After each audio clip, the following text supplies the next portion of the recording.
ছোট্ট বন্ধুরা, কেমন আছো তোমরা সবাই? তুমি কি কখনো সমুদ্র দেখেছো? শালীনতার সাথে যদি থাকে ফ্যাশনের ছোঁয়া, তবে প্রতিটি মুহূর্তই হয়ে উঠবে বিশেষ। আমাদের এক্সক্লুসিভ বোরকা কালেকশন পাচ্ছেন অনন্য ডিজাইন, নরম ও আরামদায়ক কাপড়ের আর রঙের অসাধারণ সমন্বয়।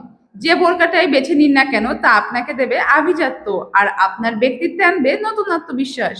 অর্ডার করতে স্ক্রিনে দেওয়া নাম্বারে যোগাযোগ করুন। ধন্যবাদ সবাইকে। চলো বন্ধুরা, আজ আমরা ঘুরে আসি সমুদ্র তটে। কান পেতে শোনো স্বর স্বর শব্দ। বলতো এটা কিসের শব্দ?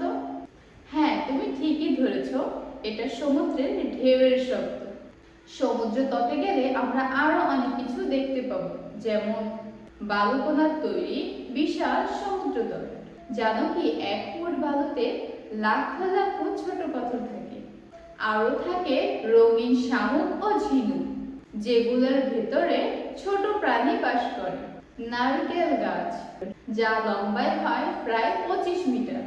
আর সবচেয়ে মজার ব্যাপার হচ্ছে ঢেউ। ঢেউ তৈরি হয় বাতাসের কারণে। আসো কিছু শিক্ষণীয় টিপস জেনে নিই।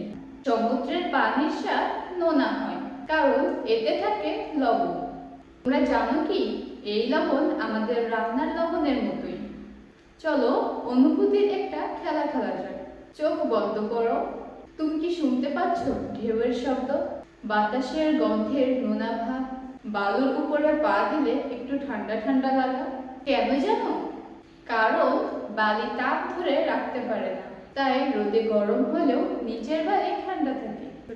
একটা ছোট্ট শিক্ষণীয় টিপস, বালি দিয়ে ঘর বানাতে পারবে না, কিন্তু সে আমাদের খেলার উপকরণ। আর সমুদ্র শেখায় সবসময় নাড়াচাড়া করতে হয়, যেমন ঢেউ। তোমার গল্প শোনো নিজের অভিজ্ঞতা থেকে। তোমরা কি কেউ গিয়েছিলে সমুদ্রের ধারে? শামুক কুড়িয়েছিলে? তোমরা কি জানো শামুকের খোসল শামুকদের জন্য এক ধরনের বাড়ি? ওরা সেই বাড়িতে থাকে এবং নিজেদের রক্ষা করে। আজকে তোমরা কিছু কাজ করতে পারো। বালু দিয়ে একটা ছবি আঁকো, যেমন একটা ছোট ঢেউ অথবা শামুক, অথবা ক্লে ডট দিয়ে বানাও সমুদ্র তট।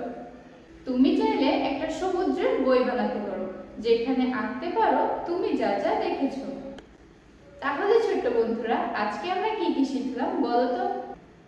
আজকে আমরা শিখলাম সমুদ্রের পানি নোনতা কেন, ঢেউ কিভাবে তৈরি হয়, শামুকের ফসল কি কাজে লাগে, আর অনুভব করলাম প্রকৃতিকে। তাই সমুদ্রে শুধু মজা নয়, এখানে অনেক কিছু শেখাও যায়। পরের দিন দেখা হবে নতুন কিছু শেখার উদ্দেশ্যে। তোমরা প্রস্তুত থেকো। ভালো থেকো ছোট্ট বন্ধুরা, টাটা।